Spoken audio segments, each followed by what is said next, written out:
Nous pouvons vivre bien et mieux.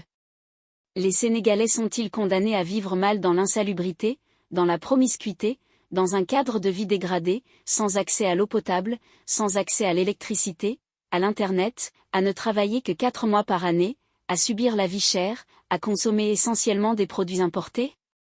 Nos femmes sont-elles obligées d'aller chercher l'eau, la calebasse sur la tête ou en conduisant des charrettes, de piler le riz, le mil et le maïs, de laver le linge jusqu'à perdre la douceur de leurs mains? La maladie fait peur partout dans le monde, cependant au Sénégal elle fait peur par l'absence de moyens pour payer les soins, la faiblesse du plateau technique des hôpitaux régionaux, la difficulté à trouver des spécialistes, etc.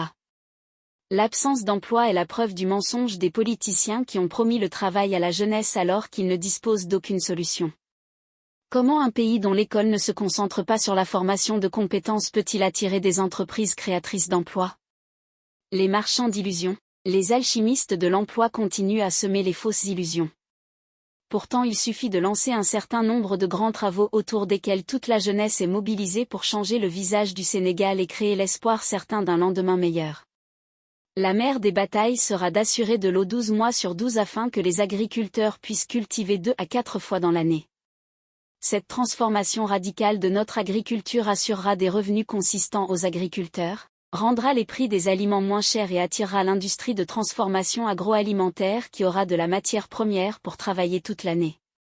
L'insémination artificielle des vaches permettra à notre pays de produire du lait toute l'année, aux populations d'améliorer leur santé en buvant du lait et à l'industrie de transformation laitière de s'implanter dans notre pays.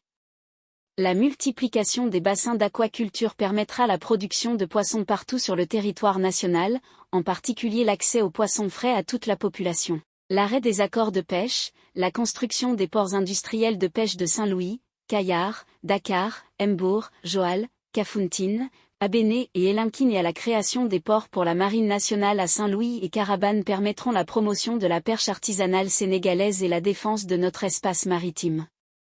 La souveraineté sur nos ressources halieutiques, minières, pétrolières et gazières et leur transformation sur place vont permettre la création d'une industrie nationale qui va servir de levier à tous les secteurs économiques de notre pays. La reforestation du Sénégal est primordiale pour que la population sénégalaise ait une conscience réelle de l'importance primordiale du cadre de vie et de l'environnement. L'alphabétisation de toute la population sénégalaise constitue la condition sine qua non de la transformation des mentalités, de participation active des populations à l'évaluation citoyenne des politiques publiques.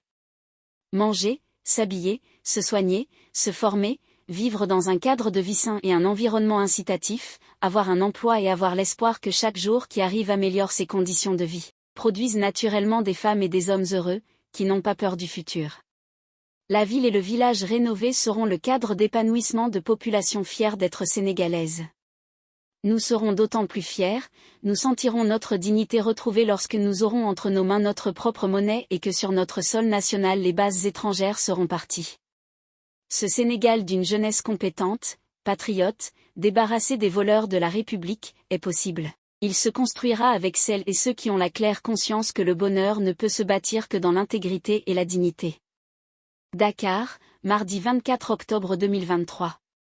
Prof Marie Théoniane.